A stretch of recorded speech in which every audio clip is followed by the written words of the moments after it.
The Reverend C.T. Vivian was a stalwart figure in the struggle for civil and human rights.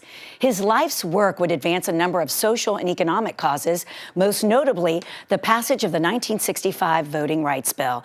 Today, we remember this civil rights icon from someone who knew him quite well, his son.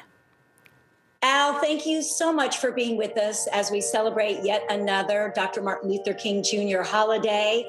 Ronald Reagan signed this great day into law 38 years ago. And don't you love that sort of the catchphrase is that it's not a day off, it's a day on. It's become this day of service. What does that mean to you? Oh, it means that it stands for everything that King and his entire team were about. It's not about just relaxing and resting, it's about getting things done. So I love the fact that the King Center and the whole MLK Day is looked at that way. I love that. Now, your father, for those who don't know, worked alongside Dr. King. Of course, he was a close friend and a confidant. As a young boy, I have to ask, did you really understand the incredible men that were surrounding you and the work that they were doing? Yeah, it's something, and the men and the women, because a lot of times people forget about the women. Oh, right. Too. But I will say that, you know, as with your own family, you don't see it the same way.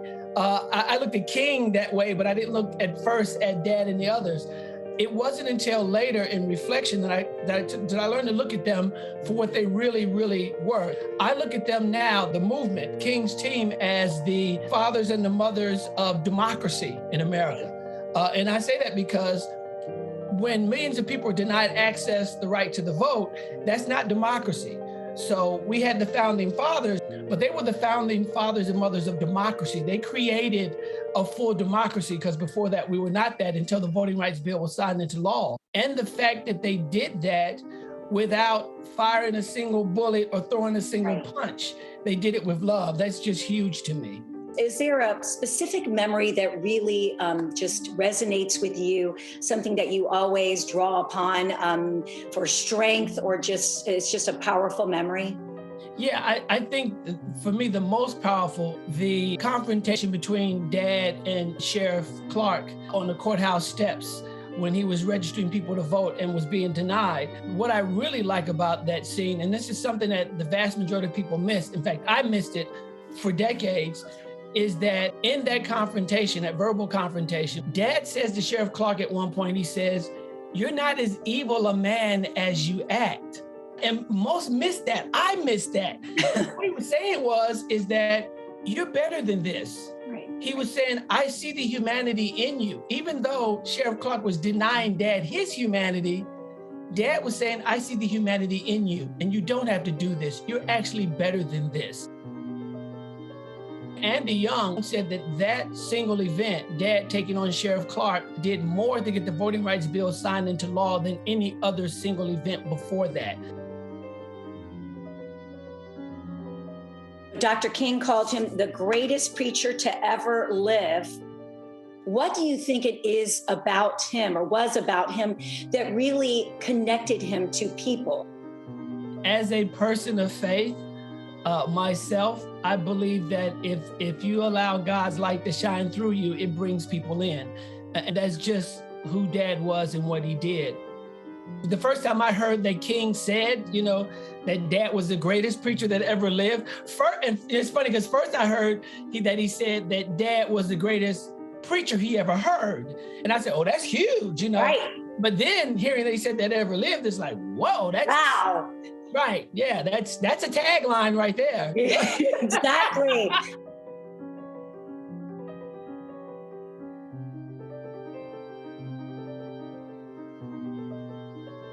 Al, it's been 2 years since he passed. Where do you think we are, and what we've seen in these last 2 years in terms of our civil rights?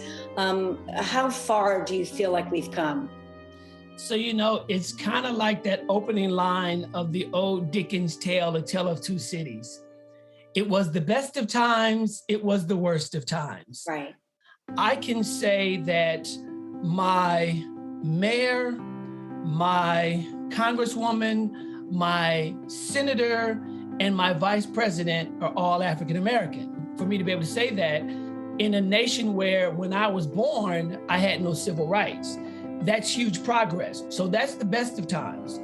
The worst of times, though, I'm also seeing that precious right that people of color had to fight for, that others to take for granted, the right to vote, is now under attack.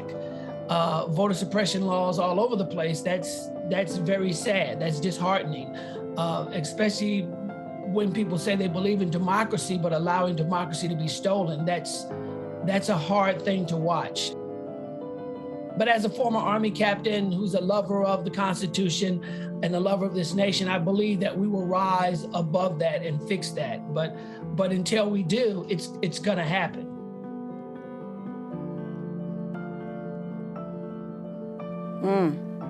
Incredible. We could have talked for an hour. The Reverend C.T. Vivian was once quoted saying, "Leadership is found in the action to defeat that which would defeat you. You are made by the struggles you choose."